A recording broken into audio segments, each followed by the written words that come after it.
Well, hello there. Good morning, good afternoon, good evening, wherever you may be in the world. And welcome to my little arty corner of the internet, or my little arty corner of YouTube. And it's the 2nd of November 2021. It's a Tuesday. And I think the sun is trying to show itself, but the world is filled with mist. And it's rather lovely. If I'd been awake a bit earlier, I'd have seen the valley. Oh, I say awake. I've been awake since 5 and it's now nearly 8 o'clock. But if I'd got up and opened my windows, I'd have seen was probably the mist flow down the dips between the hills, the little valleys from the hilltops down. And it's lovely to see. It's like a dragon's gently breathing out smoke. And of course, the dragon is it's the symbol of Wales. We've got the coolest flag in the world. It's got a dragon on it. No other country has a dragon. And it just looks like it's going to be a lovely autumnal day. Now then, to other things. I started this page yesterday and I got a couple of templates done for the adorable dogs, and I wanted to send them off for review before I do much more, because I'm still trying to hone in on the style or whether some ideas I've got work or not, because everything's a bit different with these books going forward. It's teamwork, but it's still my style, but there's it's different ways of doing things, perhaps varying things a little. Anyway, so I had a bit of a break in the day and I thought, oh, this was catching my eye, and I forgot that I was going to add colour with you, but I did. And for all of these, nearly all of it, I've used Ecoline watercolour inks from the brush pen version, and the colours are so vibrant and I'm so chuffed with some of these. And you can see how colour helps even where I've added cross hatching. This one is my only disappointment, I think. I do need to put a lighter edge around it just to help to lift it up and to really bring that out, but I can lift some of the colour with water. In fact, I might actually do that now so you can see what I mean, because this main, tissue paper requires water brush. Can you tell none of this is planned? Okay, water in the water brush is, down to the bristles is useful. Let's have a look and see if I can lift some of this colour. I should be able to. Of course I will. Bit of tissue or kitchen roll. And it is making it that little bit lighter around the edge. These Ecoline watercolour inks are always reactive with water, so like distress inks. So that's a little bit better, but it's still too dark really for that illusion to become visible. But the others are fine. I did want one that looked like it was tunnelling in, and I haven't got my head around that. These are interesting. Here, I also used some Carbothello pencils, which are chalk pastels, but they have pigments in them that are water soluble, so you can spread them out a bit. But I used some Carbothellos to really intensify colours and shadows on all of these. And behind them the shadow. I did try the Pitt graphite matte pencils, the matte graphite pencils from Faber-Castell, and they just don't spread as well on paper as I'd like. They, and ordinary drawing pencils, they're just too shiny. So I'm reverting back to the pastel pencils, which are a bit grainy, but they work nicely. The grains are interesting, but they were interesting to add in places to add extra shadow, to these spaces. And I also drew this, and that's when I realised, oh, I'm supposed to do this tomorrow. I've also got my camera set up at a slightly different angle, so the page looks like it's sloping away. It's not, it's actually perfectly flat here. But I just thought I'd see this, and because I think it'll allow you to see how I'm drawing better, because I hold my pen really low down to the nib. Always have done. I can't hold it any other way. And I think this is how I get so much precision. So I'll do a repeat of this one but I'll do it a bit bigger. So I start with this kind of shape, and then around here I'm going to put a spiral, and I will leave it open. This one I double back on myself. I'll show you that in a moment. And I'm just going to take from the spiral and go round and bring it back as if it overlaps itself there. Then I'll add some of these auras around it.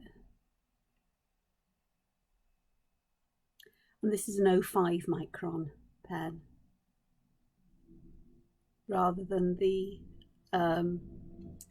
Fudenasuki that I used yesterday, because the the way the pens work is that the microns give a very consistent thickness of line.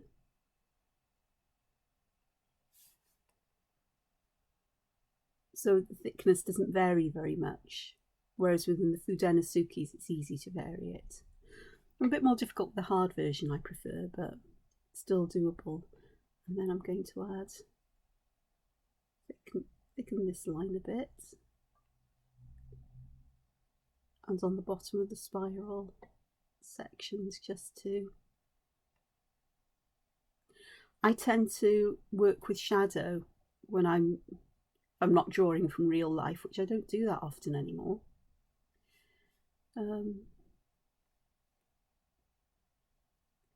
So I imagine the light is coming this way, so these sides will be light, and over here in the bottom will be dark. So top and right are light, and left and bottom are darkness. And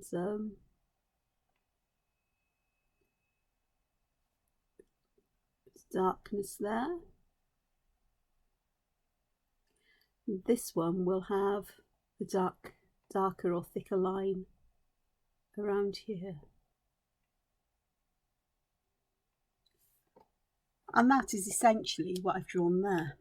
I say essentially, this little bit here varies and this is a bit bigger, and I haven't got as big a channel round with that hump in, but you know, they're minor variations. So there are lots of things I could do here. I could use stippling on this bit to bring it out. Ooh, I've just smudged it. So let's get an 01 out, because I do like to stipple. Again, it's not something I do too often, because I think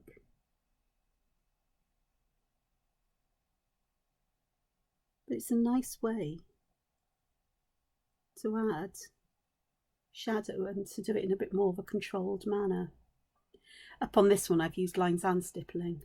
Let's just use some stippling here for a moment. Some contour lines at the top. I'll tidy corners up as well while I'm at it, because I like a tidy corner.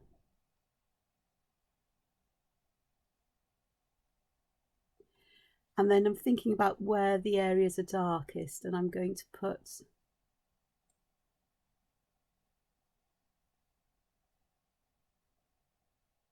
dense stippling close to them and just a couple of dots coming out, and the same here really. And I am going to allow it to tail off as well. The shape isn't, you know, the way that the stippling doesn't, you know, isn't working, or it needs some more density, then it's easy enough to go back in and add more. To lighten it up, if I make it too dark in places, you just add white dots. But of course I'm going to add, you know, I'm going to add some colour to that. So that's that one done. Now I could stipple around these, but they're really thin lines, so I'm not going to. I'm going to leave that to colour and shading, however I decide to do it. Although there is a bit here that looks like it's a deeper channel. Now, like with this one, I could leave it like that and use a darker colour, or I'm just going to use lines.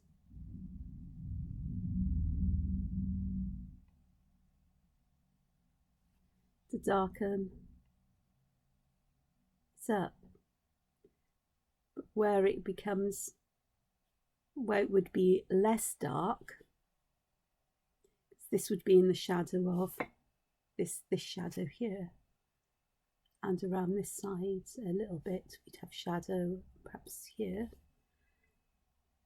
And as I want it to become less dark, I'm just going to allow those lines to become a wider space. So that's that one done. These were fun to do, or would be fun to do, to join in like a bracelet kind of shape. So let me have a look. For this one, I'm going to work from the outside in, which is always fraught with, or can be fraught with, problems if I'm not careful. But it is just drawing aura lines, but instead of the outside, we're drawing them on the inside. And then the inside shape here.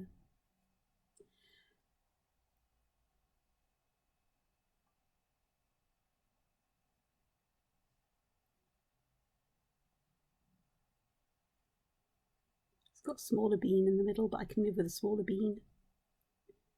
Less stippling. And again, I'm going to thicken the lines where I want the shadows, the darkest bits to be. If it gets a bit thicker than you want, I just ignore the fact that it's not exactly as I want it to be. And there we go. So I don't do that when I do the next one. No.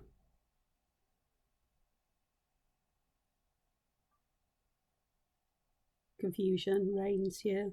That's okay, because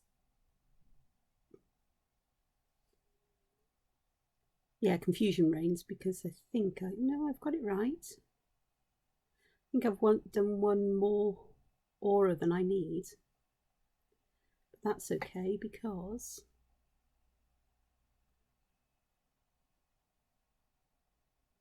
I'll just add another channel in.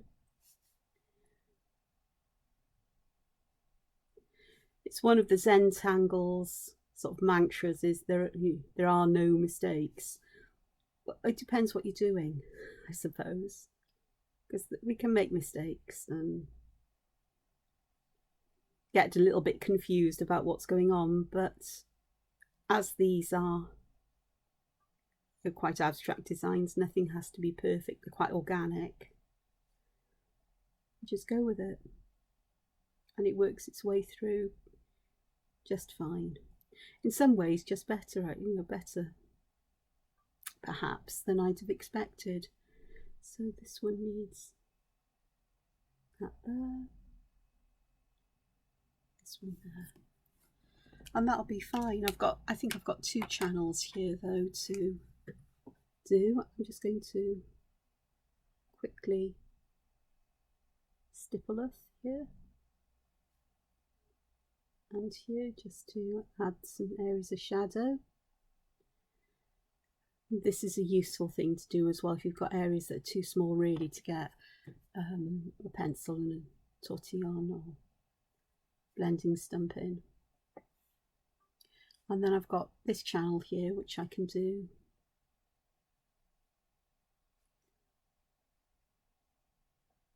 if I wanted to make that one match. I could just add the extra outside layer on. This one I've forgotten to vary how thick or how thin or wide the spaces are between them. I've got this one here. Now that one I could fill with, actually I think I will, with a pattern, because it's wide enough to accept more of a pattern. I do tend to think about that, because if you have spaces that are too little, then although I may be able to see to draw the pattern, when it's reproduced it'll just look black. Those haven't quite met up, but that is not a problem because it will vanish. I'm doing this is one of my favourite filling patterns. I use it so much, either like this or with these lines curved, and it's shattuck.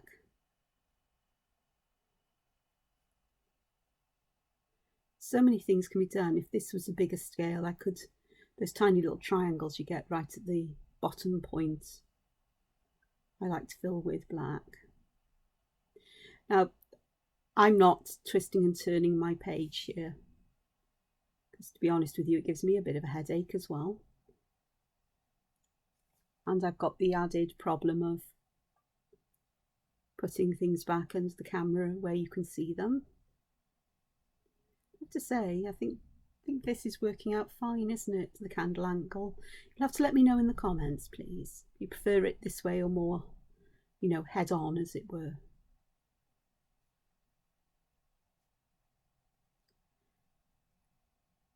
Oh dear. Oh yes, it'll work. There, that's fine. I was beginning to think it didn't. So, two completely different. So, two the same, but two different at the same time. So I could just put two more aura lines around this one. Shall I do that? I think I will. As I said, you can.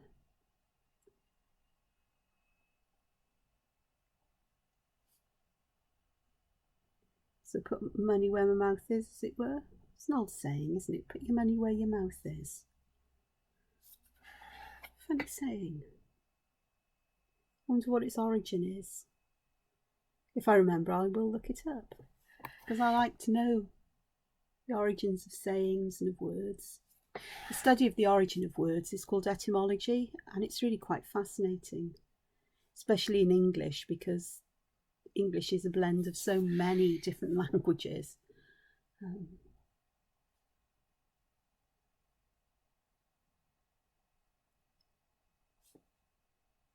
It's just interesting to know where these particular words have come from. Well, I think so.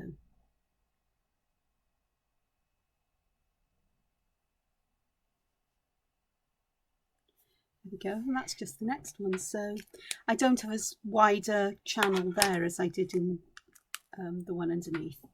So I think I'll just, how can I fill that?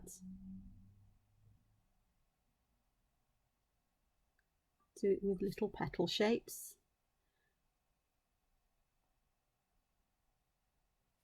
Crescent moon, I suppose. Little petal shapes will do.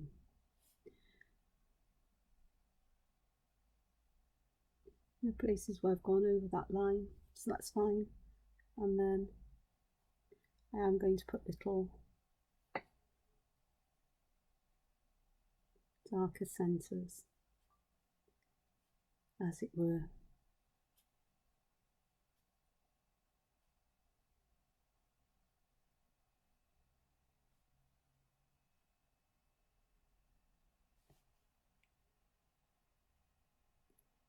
For these fine patterns, I'm swapping to an 01, just in case I forgot to say. I'm sure I forgot to say, but we won't get in there. Well, you could use an 05, but I do tend to draw with pens that are bigger than the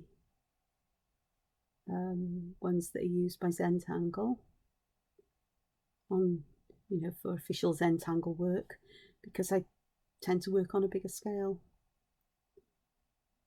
And certainly when it comes to colouring books, I would use a thicker pen because it makes me draw bigger. And I need those bigger areas for people to be able to colour individually. The areas individually. Yeah. So still managed to get a lot of detail in. So there we are, there's two more. Right, colour. Okie dokes. Today I am going to be using some Graffiti Pencils. I think, yes, because I haven't got the, I don't have my Carbothellos out. I'd have to get up and get them, and I'm too lazy to do that. Okie dokes. Should check on the sharpness of pencils. The inside should have dried. So here I'm using This is my favourite of the Graffitints, I think. This is Autumn Brown. And it's got a hint of colour to it when you put it down. It's got a hint of brown. But the colour really comes to life when water is added. So I'm just using a water brush that I don't flood the nib with water, because I don't want too much water on here. This paper doesn't like a lot of water. It's sketchbook paper, it's acid-free cartridge paper, so it's archival, but it's not meant for anything more than a tiny amount of water. You can get away with a little bit, not much.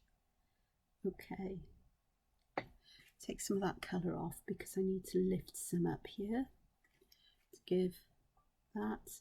When it's dry, I'll create a highlight there, no problem. The other colour I thought I'd use today is I have Aubergine here, and I think the Aubergine, which is a purple, will work nicely as well. Well, they'd all work nicely, let's be honest. But, I was going to say as well is about these is that when you draw the details with ink and then add colour on top, it always reminds me of,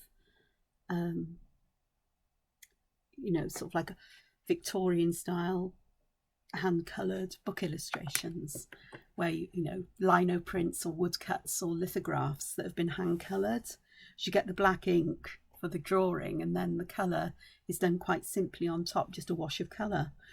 And that's what this reminds me of, except I can go in and add other colours or shadows and highlights and so on a lot more easily. Just the difference in colour gives a different feel, doesn't it? Okie dokes. Now to decide what to do in this channel, well, I think I'm going to swap these pencils round. So I'm going to put lots of purple where the colour would be darkest. And on this one, put lots of autumn brown where the colour would be darkest, or in shade and shadow. So instead of using shades of grey, I'm using intensity of colour to give feeling of colour being washed out by light or not, as the case may be. I'm also making sure that I'm working with just the tiniest amount of colour, and then I'm moving colour towards where I want it to be darkest, because if you start from the darkest bit and spread colour out, you end up with everything all the same colour. So just a little hint and a tip. So I just pick up just enough colour from the edge of the area I've coloured in to be able to get the intensity of colour I want to fade out to. And once I've done that, it's a question of working from one side towards the middle, clean the brush, and then the other side back towards the middle. And that way you get this gradation of colour, I suppose is what I call it. Yeah, it is a gradation of colour. So on this one, I'm just going to add, this one is such a tiny space and my pencil is so blunt in comparison, but I will add just a hint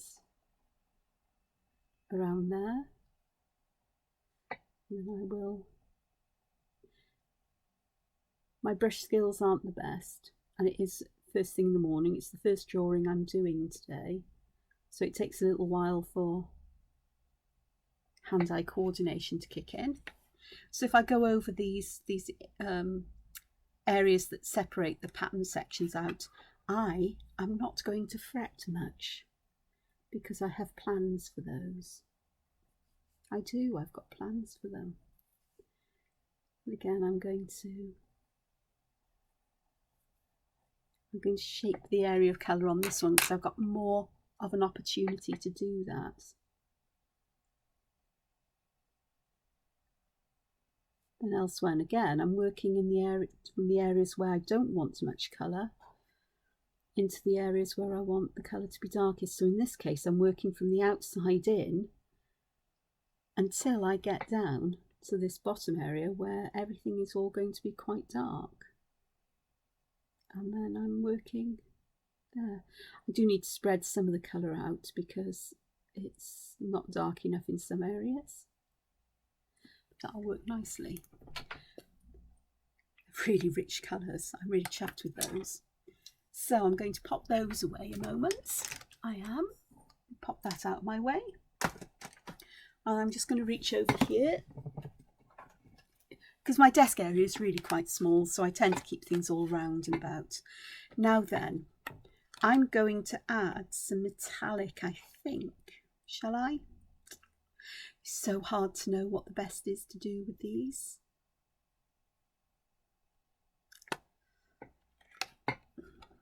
I'm tempted. I'm going to add some metallic to the... I'm going to try it on one, because what's the worst that's going to happen? It's a sketchbook. I can write notes to say, Angela, I don't like this. Don't do it again. I'm just going to add some gold here, I think. And some along. I may have made a fatal mistake by putting 2 areas down. Yeah, that's right. A gold jelly roll pen and a water brush. And yes, you can spread the colour out with water. It works wonderfully and it gives a more subtle look. And I may have to, once it's dry, go over some of the black lines, but I can live with that. It's just a subtle sheen. And because I can vary how much gold is there, I can vary its look so it doesn't look like it's just been painted on with a gel pen. So I should be able to tap some more in, even though this is wet. You might be able to see that some more has tapped out. And what I can do as well, because I've got the pens here, is there's a browny goldy colour in here, and I can add some of this perhaps to the darker areas. So I, oh gosh, try and put the right lid on your pens, Angela. And just spread it out, just to give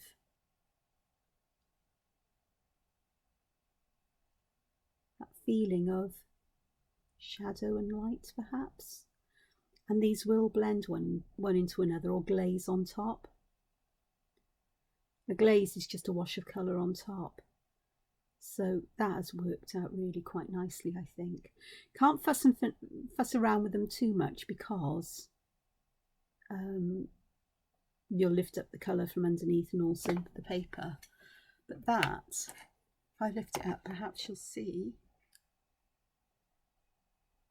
colour is subtle.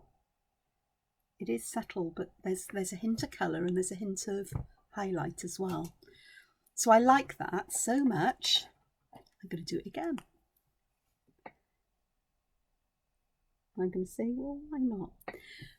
The other thing about this is that with the fine tip of a brush, the colour can be taken in and control, in areas that you'd find impossible with the gel pen, because they're too tiny, like this little gap where I'm doing it now, where the water brush will get in there. The jelly roll metallics, as far as I'm aware, are only available in one thickness or size of nib. I'm going to leave that one, check. If I look to the side, I can see whether I've added enough colour there, and I have. And so there endeth the lesson for today. Half an hour, more or less. And I'll leave these dry, and I may finish these off and come back to them tomorrow. Once I've got some work done today, I may go back and add some shadow and highlight and so on. But I hope that's given you an insight into how to do things. A lot of it is thinking about the size you've got, the area you've got to add pattern to or not add pattern to. And I like to alternate areas of no pattern and pattern, because it helps to separate the patterns out. I find if they're put next door to each other, it feels disjointed often. And this is something I learned from, or I liked about Romanesque architecture, arches and things. There's always this thin line between the different, or perhaps a couple of them, between the different bands of pattern in an arch, for example. And the same round columns, you'd get them vertical separations of patterns if they ran down columns, or horizontal if they ran around them, and diagonal. And I like that, and it's reflected in my artwork. I like those spaces between patterns. I like that rest that it gives, that feeling of relief that something's not so busy. I still like a lot of pattern, a lot of busyness, but I like to balance it with that sense of space. Sometimes that space is all there is in my drawings, because I will fill paper, but there's always space there because of these lines I put in and these areas that I leave blank, even though there may be texture, that I don't put anything in them particularly. And it's the same when I draw, it depends. I mean, these are just too tiny, really. I could put very fine lines in, or put black and white squares in them, but I prefer to leave them blank and just let colour do the work for me. Colour or shadow do the work in bringing them to life. Here it's a different kind of idea, because I've got very busy sections and sections that aren't busy at all, that just have, well, two at the moment have just got this lovely, have a look, see, yeah, there you go, goldy, bronzy, coppery kind of colour in them. And I will have to go over some of the black lines with a pen, but that's no big deal either, doesn't take too long. So there we are. So I hope you've enjoyed today. I'm going to try to keep these to about half an hour or so, preferably shorter. The problem is, once I start drawing, off I go. Thank you for everybody who subscribed recently, and for the lovely comments left, and especially to somebody who said that they really are glad I'm carrying on with doing these. So that's encouraging, and thank you. It helps to point me in the direction, because although I'm doing YouTube for myself, because it gives me the reason to talk out loud and to reflect on what I'm doing and to understand it more, perhaps, or to be able to explain it to others more. It's nice that it can also help other people and inspire other people. So I'll just move out. No, it won't, so you can't see the whole page. I meant to zoom in, find how I can zoom in. I'm not very good with cameras. Technology I'm brilliant with, but cameras, at least I'm not pointing it at my face, which is a different thing. So it's for all of us, really, and it's nice that people are finding it interesting and helpful and inspiring. And there's no greater honour for me than to inspire other people and to help other people. Gosh, doesn't this one look like it's bent? I've just noticed that it looks like it's bending up and over.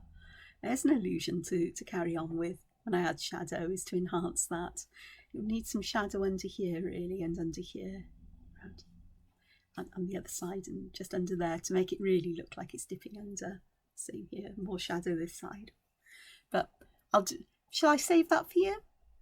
Perhaps I'll save that for you until tomorrow. Let me know. Oh, tomorrow's Wednesday, so Wednesday is template Thursday on a Wednesday. It's when I draw this week's colouring template. We'll see. Perhaps I'll do a page of things like this. Possibly. It's possible. It's very possible, because I really like this motif. Anyway, Artwyrd, thank you so much for joining me. Please give me a thumbs up if you can. If you haven't subscribed, consider subscribing. And if you want to know when I do release a video, which may not be every day, but it'll be more than twice a week, I would imagine, then click the bell so you get a notification, hopefully. And comments, helpful advice, anything like that are always welcome. Pleasant, constructive, helpful comments, please, because let's keep another part of the internet pleasant. There's too many places where it's unpleasant. So there we are. I've just cursed myself, haven't I? Anyway, take care. Enjoy your day. Find time to be creative. Bye-bye.